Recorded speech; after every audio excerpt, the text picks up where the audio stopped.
अनुस्वारयुक्त शब्द पाहणार आहोत. अनुस्वार म्हणजे काय रे? कोणता स्वर आहे तो? अम. म्हणजेच काय? अनुस्वार. अनुस्वार कसा द्यायचा असतो? अक्षराच्या डोक्यावर टिंब काढायचं असते, त्या टिंबालाच काय म्हणायचं असते? अनुस्वार म्हणायचं असते. काय म्हणायचं असते अनन्या? अनुस्वार. त्या टिंबालाच अनुस्वार म्हणायचं असते. हे अनुस्वार म्हणजे काय? मग त्या अनुस्वाराचा उच्चार आपल्या नासिकेतून होतो. नासिका म्हणजे काय? मग नाक. नासिका म्हणजे काय? नाक. त्या अनुस्वाराचा उच्चार नाकातून होतो. बघा आता आपल्याला हे अम वाचायचे. बघा अम अम. ह्या अनुस्वाराचे 3 प्रकारे उच्चार होतात. अम, अं आणि अन असा उच्चार होतो. अम, अं, अन असे 3 प्रकारे उच्चार होतात. मग मी तुम्हाला सांग, ज्या अक्षरावर अनुस्वार आहे, लक्ष देऊन ऐका, ज्या अक्षरावर अनुस्वार आहे त्याच्या पुढे जर ब आला, काय आला? त्याच्या पुढे जर ब आला, आता आ आहे, आवर अनुस्वार दिलाय आणि त्याच्या पुढे काय आलाय? ब अक्षर आले, म्हणजे बला कान आहे बा. तर त्यावेळेस त्या अनुस्वाराचा उच्चार म करायचा. काय करायचंय? म. जर अनुस्वाराच्या समोर ब आलं, ब हे अक्षर आलं, तर त्या अनुस्वाराचा उच्चार म करायचा आहे. बघा आता हा शब्द मी कसा वाचते? आम बा. आम बा. म म्हटले की नाही? म लिहिलाय का रे? नाही, म लिहायचा नाही. म म्हणजेच हा अनुस्वार असतो. आम बा. आम बा. बरोबर आहे. आता हा दुसरा एक मी शब्द लिहिते, आ असलेलाच. बघा आता या ठिकाणी पण मी अनुस्वार दिलाय, और अनुस्वार दिलाय. जर अनुस्वार, ज्या एखाद्या अक्षरावर जर अनुस्वार असेल आणि त्या अक्षराच्या पुढं जर ग आला, तर तो शब्द कसा वाचायचा? बघा आता या ठिकाणी अंब, अंब, अंग असं नाही म्हणायचं. या ठिकाणी आपण वाचा उच्चार केला, कारण का? अनुस्वाराच्या समोर ब अक्षर आले. जर अनुस्वाराच्या समोर ब अक्षर आलं तर त्याचा उच्चार काय करायचा? अनन्या? म करायचा आहे. मग या ठिकाणी आंबा केला आपण, पण इथं अंग म्हणायचं नाही. जर अनुस्वाराच्या समोर ग अक्षर आलं तर त्याचा उच्चार असा करायचा. बघा अंग, अंग म्हणा, अंग. समजलं? अनुस्वाराच्या समोर जर ग अक्षर आलं तर आपण त्याचा उच्चार अंग असं करायचं आहे. आता मी तुम्हाला परत इथे शब्द वाचताना समजून सांगणार आहे. परत बघा, इथं आपण म चा उच्चार केला, इथं अंग असं वाचलं आपण, अंग.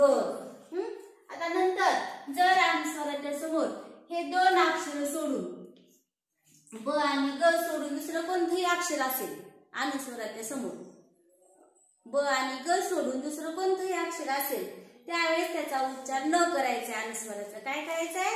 न करायचंय. बघा या ठिकाणी हा शब्द मी लिहिला इथं अंतर. आता या ठिकाणी अनुस्वाराच्या समोर कोणतं अक्षर आले रे? ब आलंय का? नाही. ग आलंय का? नाही. ब आणि ग सोडून दुसरा कोणतंही अक्षर जर आलं तर त्या अनुस्वाराचा उच्चार काय करायचा आहे? न करायचा आहे. काय करायचं आहे? न. न लिहायचंय का तिथं? नाही. न म्हणजेच अनुस्वार म्हणला रे, बरोबर आहे. बघा हा कसा शब्द? अंतर म्हणायचंय का? नाही. अंतर म्हणायचंय का? नाही. हा शब्द कसा वाचायचा? अंतर. बघा नचा उच्चार झाला की नाही? अंतर. समजलं का तुम्हाला? म कुठं म्हणायचा? जर समोर अनुस्वाराच्या समोर ब असेल, ग जर असेल तर अंग, अंग असा उच्चार करायचा. अंग, तंग. समजलं? पतंग. बरोबर आहे का? तिरंगा. बघा तिरंगा. समजलं? तिरंग, रंग असं करायचा उच्चार. रंगा, रंगा. ग उच्चार करायचा तिथं. आणि जर अनुस्वाराच्या समोर हे 2 अक्षर सोडून कोणतंही अक्षर असेल तर परत सांगायले गौरी, न उच्चार करायचा. अंतरा, अंतर. समजलं? आता बघा या ठिकाणी शब्द दिलेले आहेत मी. मग आता अ च्या समोर हे 2 अक्षर सोडून क आले, कसा उच्चार करायचा रे? अंक. अंक, अंक. अंकिता, अंकिता. अंकिता, अंकिता. अंजली, अंजली. अंजली, अंजली. अनुस्वार द्यायचा कळायला पाहिजे. खूप बरेच विद्यार्थी बरेच म्हणजे मोठे मोठे लोक सुद्धा अनुस्वार द्यायला चुकतात. का? त्यांच्या शाळेमध्ये किंवा तुमचा सुद्धा सराव कमी झालेला असतो. जो जास्त सराव करील त्याला तो अनुस्वार कुठं द्यायचा तो लक्षात येतो लगेच. आता अन बघा, मी अन कुठं म्हणले रे? अच्या पुढं. तर मग आवर अनुस्वार द्यायचा. बरेच जण इकडं देतात अनुस्वार. अन म्हटले रे मी, अन. काय करायचंय? त्या न म्हणजेच काय असतो? अनुस्वार असतो. अंजली. बघा, अंतर, अंतरा. आता या ठिकाणी आनंद, आनंद. बघा, नन उच्चार झालाय. आनंद. दोनदा न लिहिलंय का? नाही. आनंद. कंदील. झाले का म्हणलं रे? कंदील. कांचन. नचा उच्चार झालाय. बघा, कंधार. कांदा. नचा उच्चार ओळखायला. खांदा. न लिहिलाय का इथं? न च्या ऐवजी काय लिहिलाय? अनुस्वार लिहिलाय. गंध. गंग. गच्या समोर काय आला रे? ग आलाय. कसं म्हणायचा? गंगा. गंगा म्हणायचं का? गंगा म्हणायचं का? गंगा म्हणायचं? गंगा म्हणायचं नाही. गंगा. गंगा. आता इथं बघा दुसरं अक्षर आलं. गेंडा. ड आलंय पुढं. मग काय कोणता उच्चार होईल? नचा. गेंडा. घंटी. चंचल. न आलाय की नाही? चंचल. छंद. जंग. बघा या ठिकाणी पुन्हा जच्या समोर ग आलाय. कसं म्हणायचं मग? जंगम. जंगम. जांब. आता बघा या ठिकाणी ब आलाय. आलाय की नाही ब? मग कसं म्हणायचं रे? वाचा. ब असला की काय उच्चार करायचा? मचा. जांब. बघा, जांब. जांब म्हटले का मी? जांब म्हणलं का? जांब. ब मचा उच्चार होतो. जांब. हा जो ब जर समोर आला तर त्या पहिल्या अक्षराला चिटकून काय म्हणायचा? म म्हणायचा. जांब. जांब. झेंडा. बघा परत ग आला. टांगा. टांगा. परत ग आला. काय कसं म्हणायचं? वाचा. ठेंगा. डाम. आता ब परत ब आला. आला की ब? डाम. ब असले की काय म्हणायचं? बचा उच्चार करायचा. डांबर.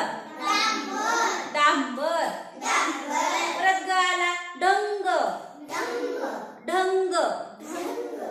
तांदूळ. ग आणि ग सोडून आला अक्षर. नचा उच्चार झाला. तांदूळ. तंटा. बघा रच्या पुढे काय आला रे? अनुस्वाराच्या समोर गा आला. कसा वाचायचा शब्द? तिरंगा. थंडी. कळलं का कुठं न घ्यायचं ते? दंगा. दंगा म्हणायचं का? दंगा म्हणायचं का? दंगा. धंदा. न म्हटले. धंदा. नंदी. नंदिनी. बघा नंदिनी. काय झाला उच्चार? नंचा झाला. नचा उच्चार झाला. पतंग. बघा तच्या समोर त अनुस्वार आहे तवर त्याच्या पुढे ग आलाय. कसं म्हणायचा? पतंग. पतंग. परत बघा. फांदी. फांदी. बंदूक. बघा क आलाय. ब आणि ग सोडून आले अक्षर. मग कसं म्हणायचं? न चा उच्चार. बंदूक. बंदूक.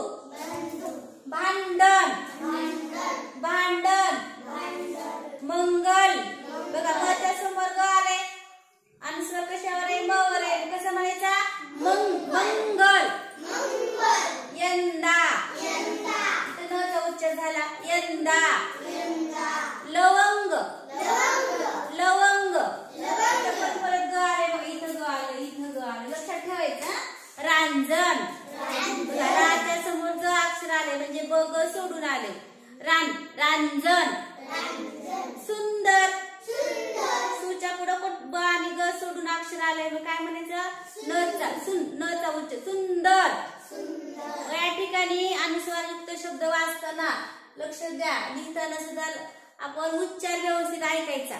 आता आपल्याला निपुण भारत या अंतर्गत आपल्याला वाचन लेखन आपल्याला काय करायचे, वाचन लेखन मध्ये शाळेतले सर्व विद्यार्थी काय करायचे रे, पारंगत करायचे. म्हणजे सर्व विद्यार्थ्यांना फक्त वाचनच नाही आलं पाहिजे, लेखन पण आलं पाहिजे. म्हणजे श्रुत लेखन पण करता आलं पाहिजे, ऐकून पण लिहिता आलं पाहिजे. पाहून लिहिता तुम्ही पण ऐकून लिहिता आलं पाहिजे. पाहून सुद्धा काही विद्यार्थी चुकतात, बरोबर आहे. त्याच्यामध्ये सुद्धा मुद्दा आहे, पाहून लिहितो म्हणजे पाहून सुद्धा लिहिता आलं पाहिजे. आणि मग पुढची पायरी आहे ऐकून लिहिणे, ऐकून लिहिता आलं पाहिजे. कारण तुम्हाला परीक्षेमध्ये पेपर काय करायचा असतो, लिहायचा असतो. मग ते परीक्षेमध्ये तुम्ही जर व्यवस्थित लिहिलं तर तुम्हाला छान मार्क पडतात. म्हणून फक्त वाचनच नाही आलं पाहिजे तर लेखन सुद्धा आलं पाहिजे. याच्यासाठी मी आज अनुस्वारयुक्त शब्द घेतलेले आहेत. अनुस्वारयुक्त शब्द तुम्हाला येतात, वाचायला येतात, पण बरेच विद्यार्थी काय होतात, अनुस्वार कुठं द्यायचा ते चुकतात. काही विद्यार्थी वाचन पण चुकतात. म्हणून आपण आज त्याचा परत सराव घेतलेला आहे. परत एकदा मी सांगते बघा, जर अनुस्वारयुक्त शब्द अक्षराच्या पुढे जर ब आला तर म चा उच्चार करायचा, आंबा. अनुस्वारयुक्त शब्दाच्या पुढे जर ग आला, अंग. अंग नाकात म्हणायचं, अंग अंग. नाकात येतो की अंग. आणि अनुस्वारयुक्त शब्द अक्षराच्या पुढे ऐका, ब आणि ग सोडून कोणतंही अक्षर आलं तर तिथं उच्चार काय होतो रे, न चा उच्चार होतो, अंतर. अंतर. आणि समजा एखाद्या वेळेस काय होतं, तुम्ही अनुस्वार जर दिला काय, आपण न चा उच्चार केलाय, न चा उच्चार केलाय, बरोबर आहे. तर त्या ठिकाणी ते काही विद्यार्थी न लिहितात, अनुस्वार देत नाही. काही विद्यार्थी अनुस्वार पण देतात आणि न पण लिहितात, दोन्ही पण करतात. ते दोन्ही चुकीचे. जर समजा आता तुम्ही या ठिकाणी तर बघा एखादा शब्द तो कोणता आहे बघा, हा कांदा शब्द आहे. कोणता आहे, कांदा. या ठिकाणी न चा उच्चार झालाय. जर तुम्ही असा शब्द लिहिला तुम्ही कांदा, हा शब्द बरोबर आहे का रे, नाही, चुकीचा. कसा आहे हा शब्द, चुकीचा आहे. समजलं बघा, ज्या अक्षरावर म ग आणि न चा उच्चार होईल त्याच्यावर अनुस्वार द्यायचा. समजलं का तुम्हाला इतकं? त्याचं वाचन करू आपण. बघा माझ्या पाठीमागे सगळ्यांनी शब्द म्हणा, अंक, अंकिता, अंजली, अंतर, अंतरा, आनंद, कंदील, कांचन, कंधार, कांदा, खांदा, गंध, गंगा, गेंडा, घंटी, चंचल, छंद, जंगम, जांब, झेंडा, टांगा, ठेंगा, डांबर, ढंग, तांदूळ, तंटा, तिरंगा, थंडी, दंगा, धंदा, नंदी, नंदिनी, पतंग, फांदी, बंदूक, भांडण, मंगल, यंदा, रंग, लवंग, रांजण, सुंदर. समजले? तर तुम्ही काय करा, हे शब्द घरी सुंदर अक्षरामध्ये 5-5 वेळेस लिहित वाचून लिहून आणायचे.